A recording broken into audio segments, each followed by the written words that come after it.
make some ganache, and we're gonna start with the dulce ganache. This is a caramelized white chocolate from Valrhona.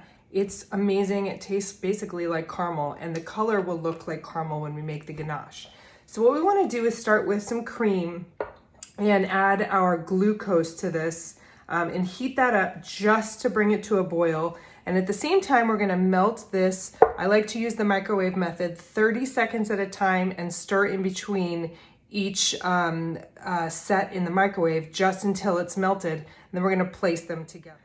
When we're working with the cream, a lot of times we usually use heavy cream, but nowadays the terminology heavy whipping cream and heavy cream sometimes can mean the same thing. But if you have the opportunity to find a cream that tells you the percentage fat, that's what you're looking for. So if you can see right here, it says 36% butter fat. And on this one, even though they both say heavy whipping cream, this one lists 40%. So really pay attention to the labels. When you are making a ganache, it is best to make it with the lower butter fat percentage because this has so much fat in it already between the cream and the chocolate that we want to make sure that we're using the lower butter fat and we get a better texture to our ganache. So I'm choosing the 36% for this one, and we're going to go ahead and heat our cream along with the glucose. So kind of scrape as much of that out as you possibly can and go ahead and melt the chocolate. So even though the chocolate never really looks like it's melted out of the microwave, you still want to stir it because, believe it or not, it is absolutely getting melted. And if you don't stir it and you just keep putting it in there, you will burn it. So this has only been 2 30-second intervals. The residual heat should melt the rest, but I do have a lot of kind of little chunks in there. So I think I'm going to go for about 10 more seconds just to make sure that it's nice and smooth.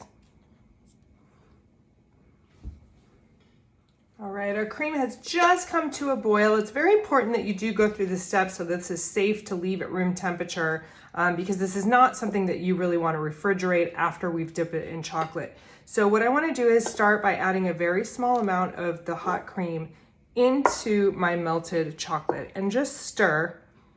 And it should go through a couple stages where at first it's going to look very pasty and like almost like it's seized up. So you can see here it's getting very thick, almost like peanut butter looking. That's exactly what you want it to go through. It looks like you've done something wrong, but you haven't. So you've added that first little bit, you add a little bit more, and you keep stirring by hand. And you will be privy to the stages that it goes through. It will seriously like it's broken and it's separating all the fat in there, but just keep at it and being diligent to add a little bit at a time and really give it a stir. And this will come back together in the end. So there's a lot of science going on here with the emulsion. And the emulsion is where two things that normally don't want to go together, we force them together. So we will be using the immersion blender towards the end of this. So again, we have all that fat that's being released in there. Just keep adding that cream. So now I'm going to switch to the immersion blender to help bring all of that together. It's going to be quite thick.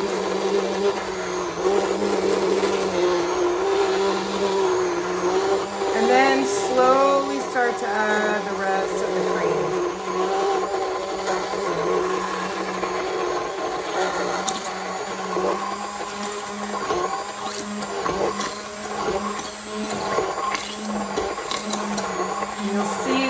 Come back together towards the end, so stick with it.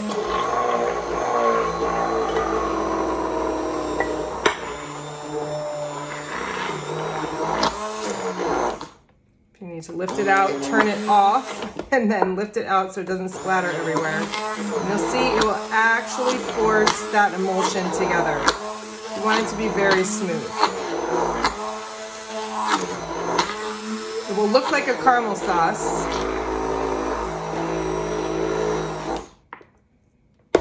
There we go.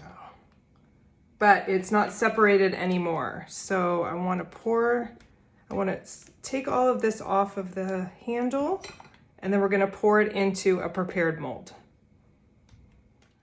So this type of ganache is great for piping into candies, placing into any mold for it to set, and then cut it into squares or rectangles and dip it in chocolate. But you do want to use it for specific reasons at different temperatures. So if you were going to pipe this into a mold that you've already filled with chocolate, this absolutely needs to be at room temperature, but it's very warm right now. So this is something we can place into a mold that we're going to take out later. You can figure out whatever size thing in your kitchen that works. I happen to have this silicone mold that works really well, and so I'm going to pipe some of them into here, and they're already formed for me, so I don't have to do any cutting at the end. But I also have this little cake pan, so I'm going to I put a light coating of baking spray in there, and then I just took a Ziploc bag and kind of cut it so it will fit the base, and then it will stick to the spray. This works much better than saran wrap. And so when I'm ready to remove this, I can just pop it right out, and it won't stick to the bottom of my pan, and I won't have to melt it to get it out. So what I want to do is I want to put a little bit of this in the base so that it's probably going to be the same thickness, the height of that. So I'm going to mimic this. So if you don't have one of these molds, you can absolutely do this with something else you have in your kitchen. So put a little bit more in there so it's a little thicker. Great. I'm going to tap this down so it levels itself. And then we'll set this in the fridge. And if you really want to, you could push this down right on top, but it's not necessary. So I'll just leave this side open. And so I can easily grab the handle and pull it out. So this is perfect. And then it can be cut into squares or rectangles to make a candy. And then to use this silicone, I don't need to treat it with anything. I'm going to pour the ganache right over the top. And then using an offset spatula, we'll spread it into all of the grooves. Now this ganache should set pretty much overnight. You can leave it at room temperature if it's cool enough, or put it into the refrigerator, and then it's ready to pop out when you are ready to dip it.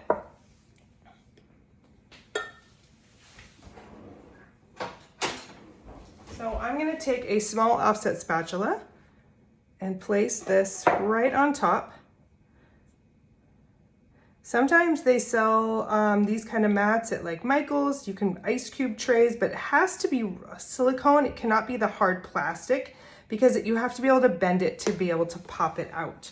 So please keep that in mind when you are looking for things that you might already own or in your shopping. So I'm scraping so that I can see all the edges, so that this will have a really even look to it when I'm done, and filling as much as possible. All right, so these are both ready to be refrigerated. This one, I'm just gonna place a little saran wrap over the top so it doesn't get a skin on it, and then we'll revisit this once it's set and ready to dip it in chocolate.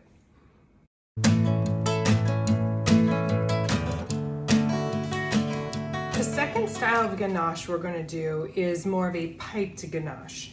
And this one we're going to use some dark chocolate, some heavy cream as well. This time we'll just pour the heavy cream, it's a little larger quantity, over the dark chocolate, and that should melt it because chocolate's in chips, so it's a little bit smaller, so it should be easier.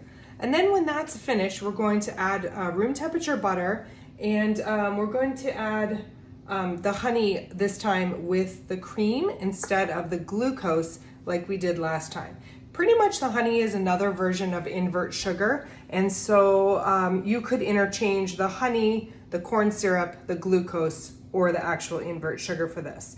Now that's the base recipe, and if you'd like to infuse flavors, you can either infuse them into the cream or add them at the very end. So such as the compounds, the extracts. In this case, I'm gonna have a little bit of orange extract I'm gonna add, so I'm gonna do a chocolate orange truffle, and I have some zest that I microplaned off of one orange, and I'm actually gonna infuse that into my cream because that will give me all of my essential oils from the skin of the orange. And so that'll add a tremendous amount of flavor to my ganache. Instead of adding it at the end of making the ganache, I'm going to infuse it into the cream.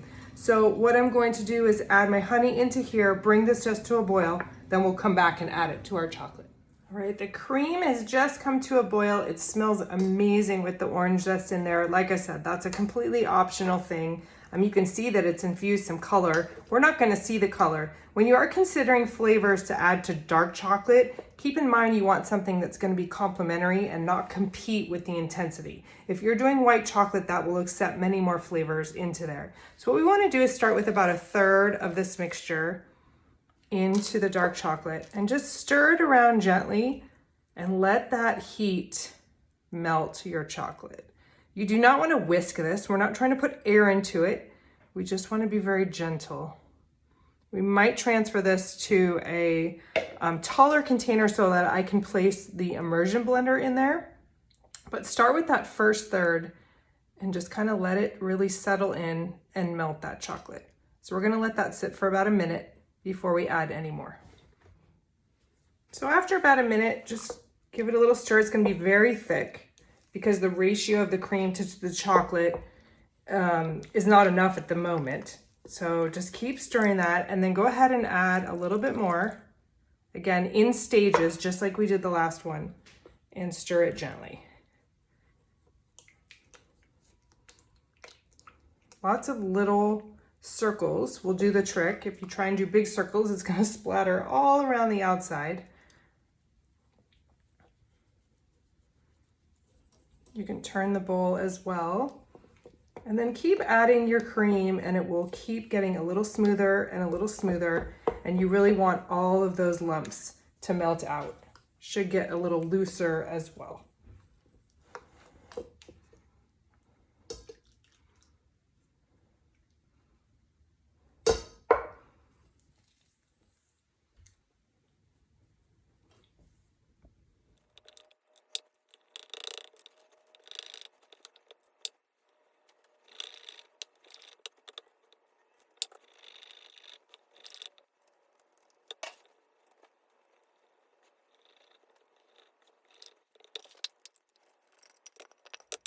Once our ganache is made, I'm transferring it to my quart container so I have a deeper surface area to be able to emulsify. So it's pretty smooth. It looks slightly grainy, but this is going to do the trick. Let it go for about 20-30 seconds.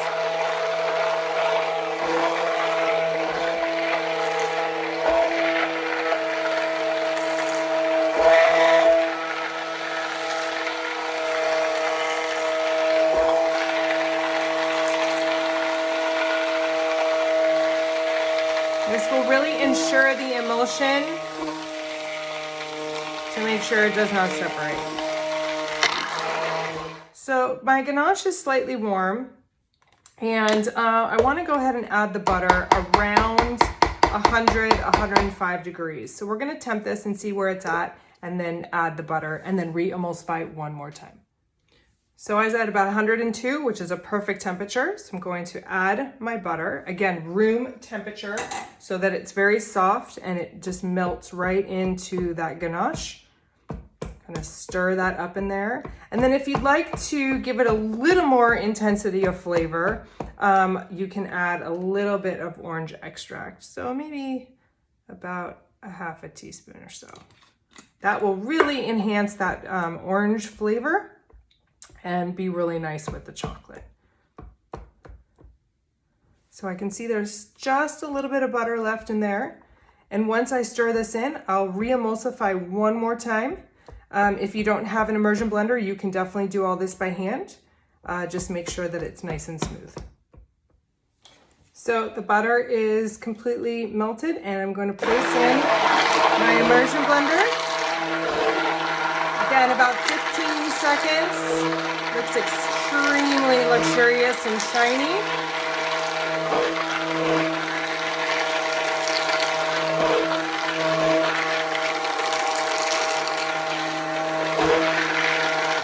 And that's that. So this ganache can be used to coat. What we're doing though with it is we're going to pipe it into truffles. So the important thing is that we allow it to set. And this container is going to take a lot longer to set than if I were to place it back into my bowl. So there's more surface area here, which will make it set faster. Now you can speed this up by doing it in the refrigerator, but you run a big risk of setting the outside before the inside is set, and you'll get lumps. And then when you try and pipe those lumps, then it's really difficult to pipe a clean truffle. So what we want to do is just let this sit at room temperature and give it a stir every once in a while. If you do end up putting it in the refrigerator, I would say set a timer every 5 minutes and really stir it away from the edges so that all of the cold that hits the side of the bowl first, it moves on into the interior. And that's the only way that it's going to be smooth. And as soon as it starts to set and get thick into a paste, then really pay attention to it and bring it out to room temperature and do the rest of the setting there. So we're going to allow this to firm up so that we can pipe this, because this will not keep its shape at the moment. And we actually want to pipe round balls of the ganache filling so that we can dip them in chocolate later on. So when your ganache starts to get thick like this, that's a good sign. That means that you're getting close to being able to pipe it. So it needs to hold its shape when you pipe it. Now you can either just pipe it like this and it'll be a nice, firm, dense truffle, or you can let it set just a little bit more, take a whisk to it and whip it up so that it's a little bit lighter and fluffier. Totally your decision about what you want to do. I'm going to leave mine like this because I want it to be really rich. I'm going to make very small bite-sized truffles. So we're going to give this about another 2 minutes, and then I'm going to place it into my piping bag fitted with a round tip. So it's like a medium-sized tip. And then I also have my sheet pan ready with my silicone mat. When your ganache really holds its shape like that, it's ready to be piped. So I want to fill my pastry bag. And don't fill it too much, because if you happen to have hot hands, the heat of your hands is going to soften the ganache a little too much and make it runny. So do it in smaller batches. Make sure you fold down your pastry bag so you don't have any chocolate around the edge here. And then you want to push it forward by using your bowl scraper and releasing any of the air. This keeps it clean and less pressure you have to put with your wrist. So I'm going to place my sheet pan right here, give it a nice twist, and I'm going to hold my bag straight up and down and about a 1/2 inch to 3/4 inch above, pipe it, let it form around, stop and swirl off. I like to do bite size, so I will do a whole row and then you can see the size. The more you don't move the bag, the rounder your truffles will be, and the less work you have to do making them into perfect balls when they harden. So I'm going to pipe this whole tray of the truffles, trying maintaining the exact same size and stopping the pressure and swirling off. What I do not want to see is this lifting up.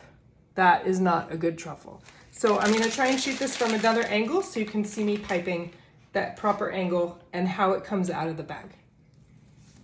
So hold your bag above the sheet pan, just let it form out, it forms around, stop the pressure and swirl off.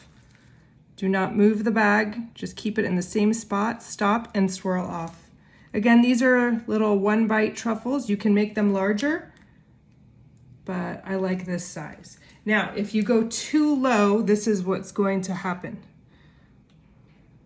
You're going to push it down and it's going to be like this. So it'll be a flat disc. And that means once it gets firm, you're going to have to roll it into a ball in order to dip it. And that's a lot more work. So to alleviate extra work, have it form that circle, stop and swirl off.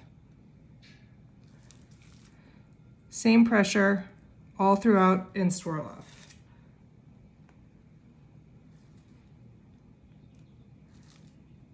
If your ganache gets too firm, then that's an issue. So try and keep your eyes on it to make sure that you get right to the right stage, and then you can start piping, because if it's too firm, then it tends to not form that round and come off very easily. So pay attention the whole time. Make sure that you're watching it every 5 minutes if you're putting it in the refrigerator, or let it sit out and it will more slowly form that perfect consistency.